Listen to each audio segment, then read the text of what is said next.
ভাইয়ের কাছে আমি কিছু শুনতে চাই আপনার কাছে একটু। বলুন কি শুনবেন। আমাদের এই জায়গাটা আপনি যাই হোক খুব ভালো দেখছি আপনাকে। এই জায়গাটা কি করতে চাইছেন একটু বলে দেন আমাকে। মানে আমাদের উদ্দেশ্য আজ থেকে হয়তো 5 বছর আগেও ছিল। 5 বছর আগে আমাদের উদ্দেশ্য ছিল যে এই জায়গাটায় একটা জানাজার জায়গা হবে। আলহামদুলিল্লাহ। 5 বছর আগেও আমরা এখানে ইট ফেলে রেখেছিলাম, যাই হোক ইটটা আমাদের তখন ডেমার্কেশনে পাঁচিরে লেগে গিয়েছিল। তো আমাদের উদ্দেশ্য আছে যে জানাজার জায়গা একটা নির্দিষ্ট জায়গা হোক। আমাদের ওখানে ঈদগাহ আছে, ঈদগাহটা ঈদগাহের মতন ব্যবহার হোক, আর জানাজার জায়গাটা জানাজার মতন হয়। এইখানে জানাজার নামাজের জায়গাটা টোটাল 9টা পাড়ার কিন্তু জানাজা হয়। প্রতিটা পাড়ারই কিন্তু জানাজা ওখানে 9টা পাড়ার হয়।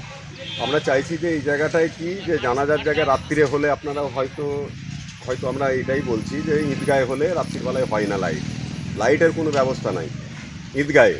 আর আমি আপনাদেরকে কথা দিচ্ছি যে কতটা করতে পারবো জানি না। এই চৌকিটা দেখছেন, আমরা এই চৌকিটাকে টাইলস দিয়ে মোড়ানোর প্ল্যান করেছি। তাতে সবারই সাহায্য সহযোগিতা অবশ্যই দরকার আছে, সাহায্য অবশ্যই করতে হবে, যেহেতু এটা সবারই চেয়ে চিন্তেই কাজ করা। আর টাইলস দিয়ে মুড়িয়ে এটা একটা চৌকি হবে, জানাজার জায়গা হবে। আগামী দিন এই গেট গোনা পরিবর্তন, এই আজকের ছবি, আর আপনি ঠিক 2 মাস 3 মাস 5 মাস পরে ছবি দেখাবো আপনাদেরকে, আপনিই আসবেন দরকার পড়লে।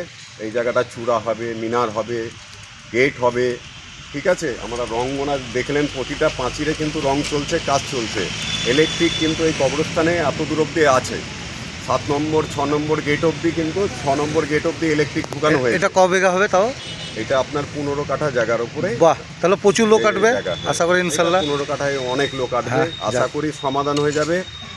এবং আরেকটা কথা বলছি, জানাজার পরেও আপনাকে বলছি, রাত্রিরে আপনার এখানে জানাজার জায়গায় লাইট বসাবো, এই গ্যারেন্টিটা দিচ্ছি। এবং আমাদের প্রত্যেকটা পাড়ার হেল্প করলে আরও ভালো হয়। অবশ্যই, ঠিক আছে, আমিও বলবো আমাদের প্রত্যেকটা পাড়ার লোক, প্রত্যেকটা পাড়ার লোক যেন হেল্প করে, এটাই আমরাও চাইবো। আপনি আসুন, আপনাকে বাইরে দেখাচ্ছি যে আমাদের আর একটা প্ল্যান আছে, যেটা হলো আগামী দিন মাটি ফেলে জায়গাটা কল বসিয়ে উজুখানার জায়গা হবে। বাহ, আলহামদুলিল্লাহ, খুব ভালো জায়গা। পার্কিং, উজুখানা, গাড়ি মাড়িগুলো অর্থর ব্যাপার আছে বলে আমাদেরকে একটু ধীরে ধীরে কাজ করতে হবে। সবাই জানে সাহায্য করে। আমিও বলবো প্রত্যেকটা পাড়া, আমাদের পাড়া হোক, কারাই, বহরমপুর, ঝিলপাড়া থেকে প্রত্যেকটা পাড়া, খাগড়া থেকে, হ্যাঁ আপনারা যা করছেন সত্যি আমারও খুব ভালো লাগলো।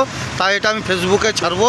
কবরস্থানে দেখলে বুঝতে পারবেন যে আমরা 12 মাস কিন্তু 3টে করে লোক রেখেছি কবরস্থান পরিষ্কার করার জন্য। বাহ, আগে যা কবরস্থান ছিল, এখনকার কবরস্থান আপনারা দেখলে বুঝতে পারবেন যে পরিষ্কার পরিচ্ছন্ন এবং কাজ হচ্ছে।